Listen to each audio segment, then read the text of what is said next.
So I wanted to bring this article to your attention. I'm not sure if you saw it. It came out a few weeks ago. It took just one weekend for Meta's new AI chatbots to become racist.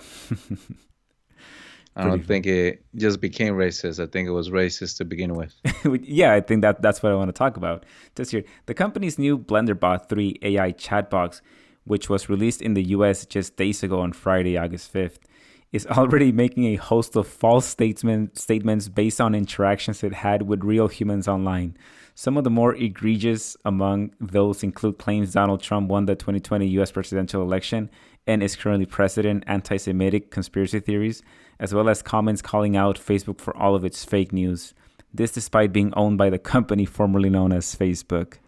So we've all seen all of the different versions of what people will think the future is going to be like under AI. But I just deep down inside, I don't think people fundamentally understand what that really is going to be like. And then we get stories like this that make people kind of step back and realize like, oh, wait a minute, if it's human beings that are programming the AI and it's the AI that's supposed to learn from human beings, then why wouldn't it become just like them? So it seems like a pretty obvious conclusion to arrive at that the AI would become racist. Right? Yeah, I guess based on also on the algorithms that are racist or biased, right? Yeah, yeah, you have that the bias within the algorithms, but even if you manage to strip that out and you have an AI that's just supposed to learn, like an AI that knows absolutely nothing and it's supposed to just build its model of the world based on people. So you don't feed it anything about history, anything like that. You just let it. I mean, you give it some context, but you then just have it learn from people as if it were an infant and just a clean slate. It would still just pick up whatever it is that those that it's interacting with are saying. And so, how do you then prevent it from? You know what you would have to do? You'd have to give it incredibly developed reasoning skills and logical skills to be able to see beyond like a lot of these like theories and a lot of this racism. But I don't think the AI is there yet because otherwise this AI bot would have been able to essentially like rise above that. Wait, are you talking about the fifth element? What from which particular scene are you talking about? Well, the her, right? That she is when she first comes into the scene, she just learns, and there's that part where she learns about all the history and all the things that the humanity has done. Yeah, yeah. And even at least in that movie, she was overwhelmed by that. She didn't know how to Yes. process it. And if you're gonna have a sophisticated AI, it's gonna have to learn how to put all that into context. And it's not really that hard. I mean, you live in a world with limited resources. What the hell do you think's gonna happen? And AI is gonna figure that out. Oh well, I guess they're fighting because they have to fight over the resources. There's that part above talking about Mark Zuckerberg being too creepy and manipulative. So that's funny that his own robot or AI would say that about him. Yeah, but it picked that up from other people because of the way that it's learning. But okay, so now I'm wondering. Okay, so what part of this is actually racist? Now I'm because I thought I had seen it before, but now I'm wondering.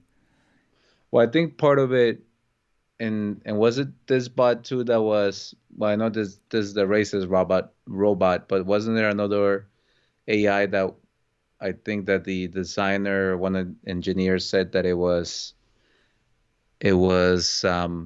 alive or was able to, and I'm Sentient? sentient, sentir. Así que if you want to sound intelligent in English, just say in Spanish. Yeah. It's a robot that's sentient, que siente.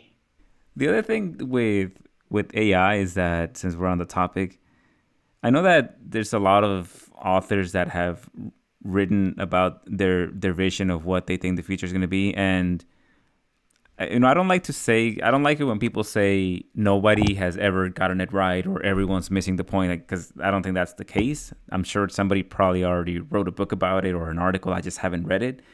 But what I haven't seen is, I don't think I've really seen a clear depiction of what the future will actually look like with artificial intelligence. Because it's always this doomsday, the robots, the machines, the AI is going to take over. But I think I don't think it's going to be anything like that. If anything, here's a more plausible scenario with artificial intelligence. When it gets smart enough, I think it's actually going to be able to prevent governments from lying to their people and taking them to war. Because even right now, like even right now, I think if you took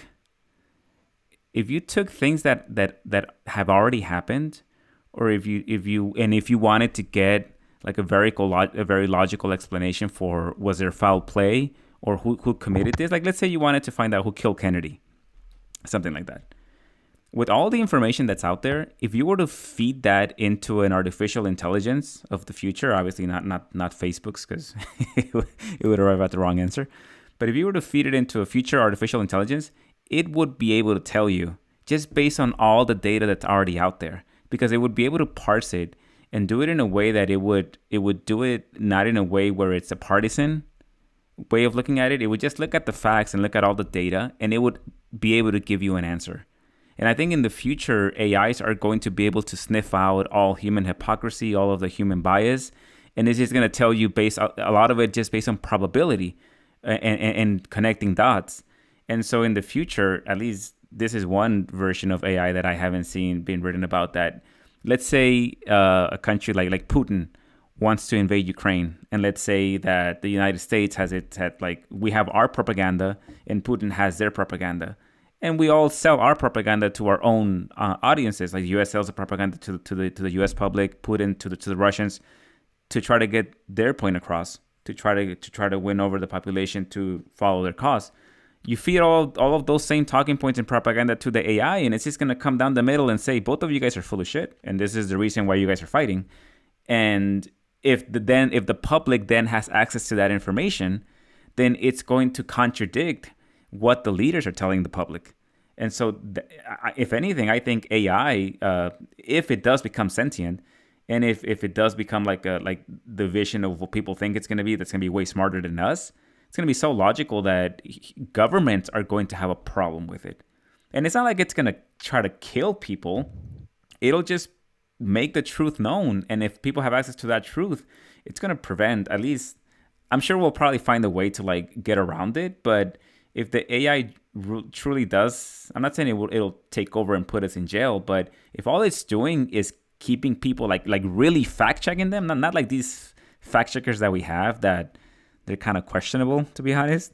If AI is really serving as a fact checker that people then over time begin to trust, then the governments, the people in power, are going to have a problem with them.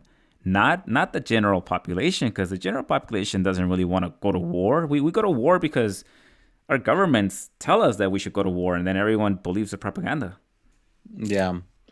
And I think for me, it's just fascinating how this chase of technology and try to get artificial intelligence is really trying to replicate the human brain and our capacity to process data, to look at data.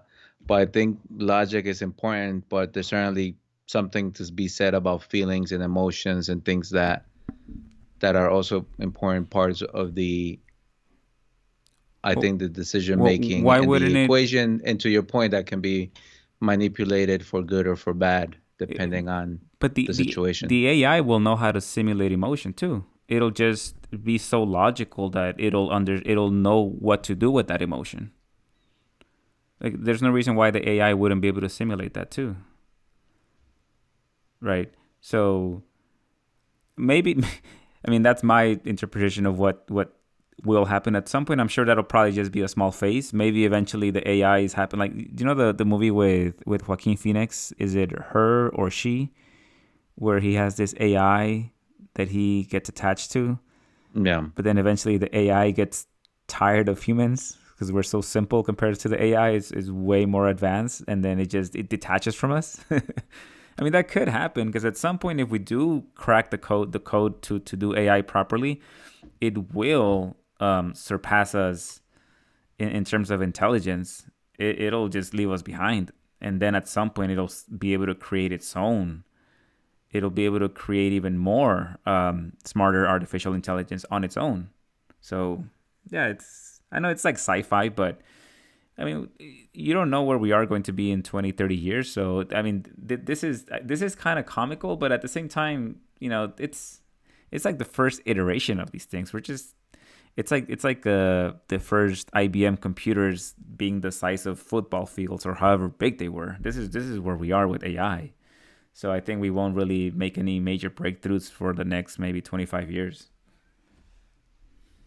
That will be an interesting time to live in. Yeah. Again, AI and science can be seen as something that can save, right? And I know a lot of the hope for AI is to be able to make important decisions, important calculations, and also like everyday things like being able to drive the car. So it's human error is less of an issue. At the same time, it can also be something that is used for bad purposes, for killing, for manipulating, and doing a bunch of other things. So I But guess it's as with anything, yeah. it's always we have to be mindful of the two sides of the science and But of this particular artificial intelligence that we're looking for. And again, for me, it's ironic that we're in some ways we're trying to replicate ourselves. We're trying to replicate our brain and our capacity to do what we do, to power it how we do. So in some ways, is reverse engineering to an extent. yeah, but you mentioned this earlier that uh, that's where we're going to things are going to get interesting where when we try to use AI for our own short-term gains, when we try to corrupt it. Because if the AI is sentient and if it truly is AI and it's smarter than us, then it'll be incorruptible because we'll the tactics that we'll be using to try to corrupt it will be child's play for the AI, and it won't fall victim to that unless we try to program it susceptible to our manipulation. But then in that case, we're just going to be limiting the AI. If we create true artificial intelligence that is able to become smarter than us, then how are we going to then corrupt it? And that's not a problem for me because I don't care. I'm not trying to corrupt an AI, but governments will because governments need to lie to steal resources to put forth their agenda to inflate the money away to do all the things that they do that are illegal because they have a monopoly on violence. They're going to run into problems with AI. So I wouldn't be surprised if in the future, if they do realize that, they'll actually try to stop these AIs. Whether they'll try to coordinate globally to stop these AIs from actually being, or maybe they'll use propaganda so that the people don't believe the AIs. Right? They'll try something, but it'd be interesting to see some depiction of the future where that's actually what's happening. Not like these killer robots that want to kill us. I think at least the scenario that I'm describing seems a little more realistic to me. But then again, I'm just probably biased because that's what I think is gonna happen. Yeah. Well, I hope I'm not around when we get plugged in into the matrix. All right. Well, make sure you don't leave any hairs or anything around that can be used to clone you because they'll bring you back. That's true. All right. If you all out there enjoy our content, make sure to check us out. We are Brown Perspective. Ciao.